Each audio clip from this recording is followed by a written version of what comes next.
अस्सलाम वालेकुम बच्चों। बेटा देखें, ये दो टॉपिक्स हैं, हीट पंप एंड रेफ्रिजरेटर। ये दोनों जो हैं बेटा आपके सिलेबस में मौजूद नहीं हैं, लेकिन इन पर एमडी कैट में लास्ट कुछ सालों में सवाल आ चुके हैं। और आपको मालूम है कि एमडी कैट की पॉलिसी वगैरह हर वक्त चेंज होती रहती है, क्या पता दोबारा आपका वो सिलेबस चेंज ना कर दें। चुनाचे मैं सोचा कोई चीज़ छोड़ी ना जाए, तो इसे देखते हैं। अब बेटा देखिए, हीट पंप हो या रेफ्रिजरेटर हो, ये क्लासेस की स्टेटमेंट के ऊपर काम करता है। क्लासेस की स्टेटमेंट ये कहती है कि अगर आप ठंडे से गर्म को हीट फ्लो करवाना चाहते हैं तो आपको फ्लो पर काम करना पड़ेगा, यानी कि हीट इंजन के बिल्कुल रिवर्स। अब मामला ये है कि दर हकीकत हीट पंप और रेफ्रिजरेटर एक ही चीज़ के दो नाम हैं। ये डिपेंड करता है कि आप आउटपुट किससे कंसीडर कर रहे हैं। मिसाल के तौर पर हमने कमरे के अंदर एक एसी लगा रखा है। हम कमरे में आमतौर पर एसी क्यों लगाते हैं? हमारे यहाँ क्यों चलता है? क्योंकि हम कमरे को ठंडा करना चाहते हैं। अब अगर आप थोड़ा सोचें तो हमारा जो कमरा जो है, घर का जो कमरा है, वो बाहर के टेम्परेचर के मुकाबले में कम टेम्परेचर पर होता है, यानी कि कमरा ऑलरेडी ठंडा है। पहले बाहर अगर 42 है तो कमरा 35 पर होगा।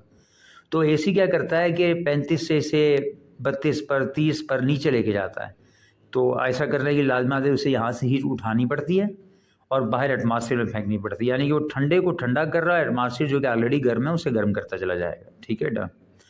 अब फ़र्ज़ करें कि दूसरी तरफ भी हमारे पास बजाय एटमॉस्फेयर के एक दूसरा कमरा है जिसमें एसी का आउटर लगा हुआ है, यानी कि इस तरफ आपके पास एसी का इनर है, दूसरे कमरे में एसी का आउटर है। तो जब आप उसे चलाएंगे तो आपका कमरा ठंडा होता चला जाएगा, लेकिन वो जो गर्म कमरा और गर्म होता चला जाएगा। अभी जो एसी जो लगा हुआ है, आप इसे हीट पंप भी कंसीडर कर सकते हैं, इसे रेफ्रिजरेटर या एसी भी कंसीडर कर सकते हैं। वो कैसे? अगर आप लेट से एक कमरे के अंदर जिसे आप ठंडा करना चाह रहे हैं, तो ऑब्वियसली आपने एसी इसलिए चलाया ताकि कमरा ठंडा हो, यानी कि ठंडे जिस्म से हीट उठाई जाए। तो इस केस में फिर ये कहलाएगा एसी या रेफ्रिजरेटर। अब आप दूसरे कमरे में दाखिल होते हैं और आप चाहते हैं ये कमरा गर्म हो, और कमरा गर्म हो रहा है, यानी कि हीट गर्म जिस्म में ऐड हो रही है। चल तो वही एसी रहा है, परली तरफ वो एसी चल रहा है, सिर्फ उसका आउटर है। तो वो कमरा गर्म हो रहा है, तो इसका मतलब ही हुआ कि अब आप ये चाहते हैं कि कमरा और गर्म हो। तो इस केस में गर्म जिस्म को और गर्म किया जा रहा है और आप चाहते हैं गर्म जिस्म में हीट ऐड की जाए। तो इस केस में अब वो एसी जो है उसे आप रेफ्रिजरेटर की तरह कंसीडर नहीं करेंगे, बल्कि उसे हीट पंप कहा जाएगा।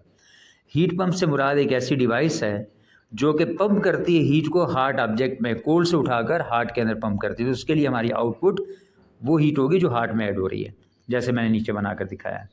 फिर जो रेफ्रिजरेटर है वही सेम चीज़ है, लेकिन रेफ्रिजरेटर में हमारे लिए आउटपुट का जो कंसिड्रेशन है वही होगा कि ठंडे से कितनी हीट उठा रहा है, वो होगा बेटा रेफ्रिजरेटर।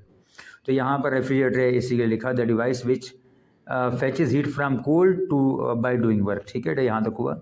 अब उसके बाद मैंने ये लिखा, इफ़ यू नोटिस। अच्छा, यहाँ पे मैं एक और चीज़ बता दूँ, चंद एक चीज़ें। इसमें हार्ड ऑब्जेक्ट के टेम्परेचर को मैंने TH से लिखा है, कोल्ड ऑब्जेक्ट के टेम्परेचर को बेटा मैंने TC से लिखा है। ठीक है ना। जो कोल्ड से हीट उठाई जा रही है उसे QC से लिखा है, जो हार्ड में ऐड की जा रही है उसे QH से लिखा है।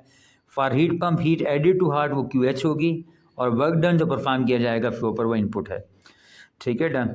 और इसी तरीके से रेफ्रिजरेटर के लिए देख सकते हैं वही सेम चीज़ें, QH QC TC TH सब कुछ वही है, लेकिन रेफ्रिजरेटर के लिए वो हीट जो कि कोल्ड से उठाई जा रही है वो आउटपुट है, क्योंकि हम उस तनाजुर में से देख रहे हैं, और जो वर्क परफॉर्म किया जा रहा है बेटा वो है हमारे पास इनपुट।